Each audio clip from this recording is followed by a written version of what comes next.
Friends, आज के हम इस वीडियो में जो है वाक्यबोध पढ़ेंगे कि वाक्यबोध क्या है।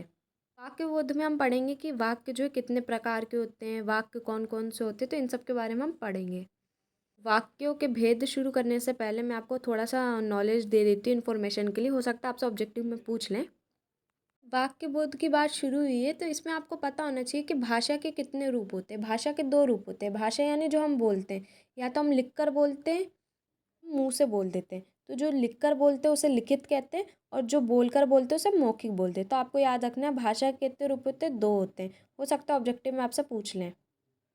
को एक चीज़ और याद रखना है कि यहाँ पे जो है वाक्य की बात हुई है, क्योंकि वाक्य हम बोलते हैं, लिखते हैं। तो इसमें आपको एक चीज़ और याद रखनी है कि वर्ण कितने प्रकार के होते हैं। सबको मालूम होगा कि वर्ण जो है दो प्रकार के होते हैं, स्वर्ण और व्यंजन, क्योंकि आपने और हमने बचपन में पढ़ा है स्वर और व्यंजन। आ से आ तक क्या होता है, स्वर होते हैं, और का से जो ज्ञा तक वो रहता है वो व्यंजन होते हैं। तो दो प्रकार के होते हैं, सिंपल है। आपसे ऑब्जेक्टिव में पूछ सकते हैं, इसलिए मैंने ये बता दिया। इसे ध्यान से सुनिएगा। स्वर और व्यंजन से मिलकर क्या बनते हैं, शब्द बनते हैं। जब उन दोनों को मिला देते हो क्या बनता है, शब्द बनता है। और उन शब्दों के समूह से क्या बनता है, वाक्य बनता है। तो आप बहुत सारे शब्दों के समूह को यानी ग्रुप में आप बोल देते हो उसे, तो वो क्या बन जाता है, वाक्य बन जाता है। जैसे तुम क्या कर रहे हो, तो ये क्या है, एक वाक्य। ये कौन सा वाक्य, प्रश्नवाचक। आपको ये भी याद रखना है कि वाक्य के जो है कितने अंग होते हैं। तो वाक्य के दो अंग होते हैं, उद्देश्य और विधेय। यानी जो सब्जेक्ट और ऑब्जेक्ट होता है वही है। अब बात करते हैं वाक्य के प्रकार की। क्वेश्चन जो है पेपर में आ सकते हैं, 2 नंबर में वाक्य कितने प्रकार के होते हैं या ऑब्जेक्टिव वगैरह में पूछ सकते हैं। तो आपको याद रखना है वाक्य जो है 3 प्रकार के होते हैं। अब वो कौन कौन से होते हैं। पहला होता है वाच्य की दृष्टि से, दूसरा होता है अर्थ की दृष्टि से, और तीसरा होता है रचना की दृष्टि से। अब आपको हमेशा याद रखना है कि वाक्य 3 प्रकार के होते हैं। ऑब्जेक्टिव या कहीं पर भी आए तो आपको बिल्कुल भी नहीं भूलना है, वाक्य 3 प्रकार के होते हैं, याद रखना है। पहला है वाच्य की दृष्टि से। उससे भी कितने प्रकार के होते हैं, 3 प्रकार के। यानी जो वाच्य की दृष्टि, उसके जो भेद होते हैं वो 3 प्रकार के होते हैं। अर्थ की दृष्टि से जो भेद होते हैं वो 8 प्रकार के होते हैं, और रचना की दृष्टि से जो भेद होते हैं वो 3 प्रकार के होते हैं। तो आपको जो है कन्फ्यूज़ नहीं होना है। तो जो इसके तीनों प्रकार पढ़ाऊंगी, क्योंकि ब्लूप्रिंट में क्या होता है, एंड में जाके एक हट जाता है और दो आपको करने ही रहते वैसे भी।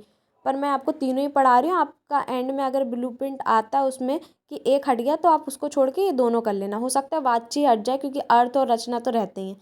तो मैं आपको तीनों ही पढ़ा रही हूँ, और तीनों ही बहुत सिंपल है, आपको आसानी से हो जाएंगे। पिछले साल भी वाच्य हटा था, इस बार भी वाच्य हटेगा। अर्थ और रचना तो हमेशा रहते ही है, कि जैसे ही ब्लूप्रिंट में आएगा मैं आपको बता दूंगी। अर्थ और रचना की दृष्टि से दोनों इंपॉर्टेंट होते हैं, क्योंकि पेपर में आते हैं। आपसे जो है वाक्य परिवर्तन करने को आएंगे, या बोलेंगे प्रश्नवाचक वाक्य बनाओ, ये बनाओ, तो ये इंपॉर्टेंट होते हैं। ये 2 नंबर में आते हैं। इस वीडियो में मैं आपको जो है वाच्य की दृष्टि से बताऊंगी। इसके नेक्स्ट वाले वीडियो में मैं अर्थ और रचना की दृष्टि से बताऊंगी। तो शुरू करते हैं। वाच्य में सिंपल होता है। वाच्य क्या करता है कि वाच्य के द्वारा हमें पता चलता है कि वाक्य में जो है किसकी प्रधानता है, कर्ता की, कर्म की, क्या भाव की। यानी जो है कर्ता है, यानी जो काम कर रहा है, जो कर्म है, ये जो काम हो रहा है, या जो भाव है, कोई भाव से कुछ कर रहा है। तो उन तीनों में से जो है किसकी प्रधानता है, इतना सा याद रखना है आपको। इसमें जो इसके 3 प्रकार कौन कौन से, ये भी आप याद रख लीजिए। कर्तवाच्य, कर्मवाच्य और भाववाच्य। जैसे मैंने आपको डेफिनेशन में बताया, वैसे इसके वाक्य। कर्ता यानी कर्तवाच्य, कर्म यानी कर्मवाच्य, और भाव यानी भाववाच्य। यानी इन तीनों की प्रधानता, यानी किसकी प्रधानता है। तो इन तीनों के वाक्य हम पढ़ते हैं। अब कर्तवाच्य में क्या होता है, देखते ही समझ में आओगे। कर्त यानी जो करता है, यानी जो काम करता है, वो होता है कर्तवाच्य। तो इसमें क्या लिखा है कि वाक्य में कर्ता की प्रमुखता होने पर उसे कर्तवाच्य कहते हैं। यानी अगर कोई वाक्य उसमें क्या करता है, यानी जो काम कर रहा है, उसकी जो प्रधानता है, तो वो क्या है, कर्तवाच्य। जैसे श्याम रोटी खाता है। अब रोटी कौन खा रहा है, श्याम। तो श्याम क्या है, कर्तवाच्य। सी सेकंड देखते हैं, कर्मवाच्य। वाक्य में कर्ता की प्रमुखता होने पर उसे कर्तवाच्य कहते हैं। जैसे श्याम है, श्याम क्या कर रहा है, कुछ काम कर रहा है। अब श्याम तो करते हैं, लेकिन वो काम क्या कर रहा है, वो होता है वाच्य। उसे हम क्या कहते हैं, कर्मवाच्य। जैसे श्याम द्वारा रोटी खाई जाती है। अब श्याम क्या करते हैं, काम क्या कर रहा है कि रोटी खाई जाती है। तो ये क्या हो गया, ये हो गया कर्म, खाने का काम कर रहा है। में क्या बोल रहा है, भाववाच्य। इसमें क्या होता है, वाक्य में भाव की मुख्यता होने पर भाववाच्य होता है। यानी जिस वाक्य में भाव की मुख्यता होती है वहाँ भाववाच्य होता है। जैसे थकावट के कारण श्याम से चला नहीं जा रहा। अब वो इतना थक गया है, यानी थकावट महसूस हो रही है उसे, तो ये उसका भाव है। तो थकावट क्या हो गई, ये इसका भाव हो गया। तो ऐसे ही जिसमें जो है भाव की बात हो वो होता है। तो थकावट के कारण श्याम से चला नहीं जा रहा। देखा होगा ये तीनों वाक्य कितने सिंपल है, इनके नाम से इनके काम हो रहे हैं।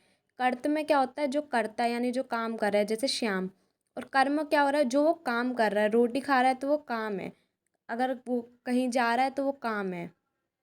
भाववाच्य क्या है, जिसमें उसको भाव महसूस हो रही है, यानी थकावट उसको महसूस हो रही है। मैं आज बहुत अच्छा महसूस कर रहा हूँ, तो अच्छा क्या हो गया यहाँ पे, भाव हो गया, उसको बहुत अच्छा भाव फील हो रहा है, तो वही क्या हो गया, भाववाच्य हो गया। तो इस तरीके से ये जो है तीन है। पिछले साल जो है वाच्य वाला हट गया था, बाकी दो थे। तो हो सकता है इस बार भी हट जाए, या हो सकता है ये तीनों इस बार हैं, पर मैंने आपको बता दिया है। पेपर में अगर आता है कि वाच्य की दृष्टि से जो है वाक्य बताइए, तो 2 नंबर में आ सकते हो, तो आप लिख सकते हो आसानी से। हमारे आज की वीडियो में इतना ही, मिलते हैं नेक्स्ट वीडियो में। नेक्स्ट वीडियो में हम इसके आगे का कवर करेंगे। Thanks for watching.